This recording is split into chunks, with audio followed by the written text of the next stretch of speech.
Good morning. పరిశుద్ధులైన వారందరికీ కూడా ఉదయకాలంలో శుభములు తెలియపరుస్తూ అరుదైన కృపలో భాగంగా ఈ దినం లేఖన భాగం మనం చూసుకుంటే పరిశుద్ధ గ్రంథంలో నుంచి యెషయా గ్రంథము 53వ అధ్యాయము 5వ వచనము. మన అతిక్రమ క్రియలను బట్టి అతడు గాయపరచబడెను.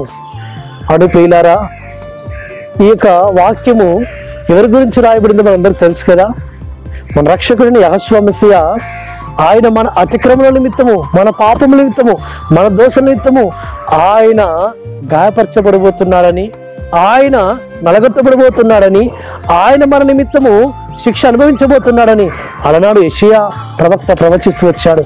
ఇది మన రక్షకుడిని యెహోవా మెస్సియాలో నెరవేర్చబడింది సుమా.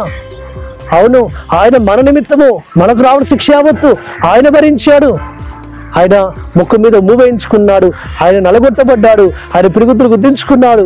అవును, ఆయనను కొరడాలతో ఒకటి తక్కువ 40 దెబ్బలు కొట్టారు.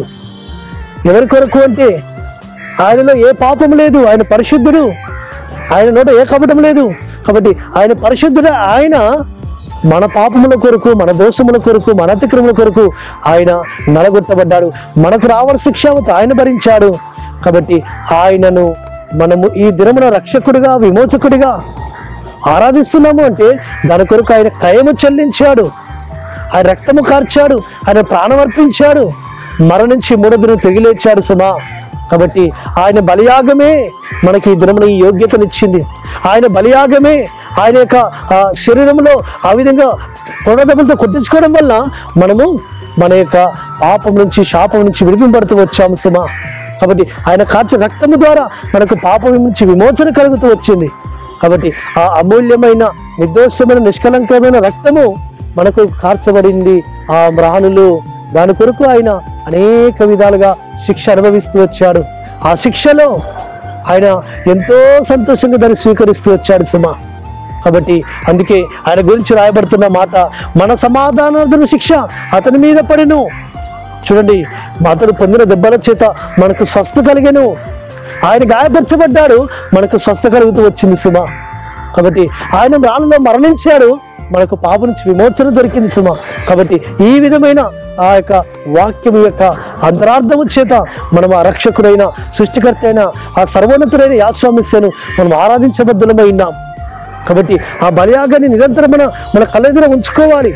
అవును రక్షకుడా, నా విమోచకుడా, నా కొరకు నువ్వు శిక్ష అనుభవించావు, నలగొట్టబడ్డావు, వ్యాధులు అనుభవించిన వారిగా నువ్వు అవుతూ వచ్చావని ఆయన మనం ఆరాధించాలి.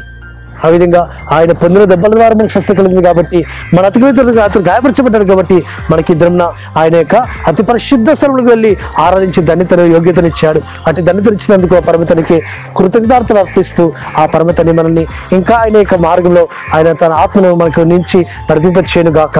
ప్రార్థన చేసుకుందాం. పరలోకందర మా తండ్రి, సర్వోన్నత సర్వాధికారి, అవును తండ్రి, మా సమాధానానికి శిక్ష మీరు భరించినారు నాయన. మా అతిక్రమణతో మీరు గాయపరచబడినారు. మీరు పొందిన దెబ్బల ద్వారా మాకు స్వస్థ కలుగుతుందని లేఖలో రాయబడిన ప్రకారంగా అవును తండ్రి, మీ యొక్క బలియాగమే మాకు అర్హతనిచ్చింది, పాపం నుంచి విమోచన కలిగజేసింది. అటు మీ యొక్క తండ్రి రక్తము మా మీద తండ్రి ప్రోక్షించి మనం శుద్ధీకరించి నడిపించమని ప్రార్థిస్తూ మానసికుడు, విమోచకుడు, నజరేయుడైన యెహోవా సతిపరిశుద్ధమైన నామమున స్తుతించి ప్రార్థించి వేడుకుంటున్నాము తండ్రి. ఆమేన్. మన సర్వోన్నతుడు, సర్వాధికారి, సర్వశక్తిమంతుడైన యెహోవా మెస్సియా కృప నిరంతరం మనకు తోడుగా ఉండి మనల్ని బలపరిచి నడిపించును గాక. ఆమేన్.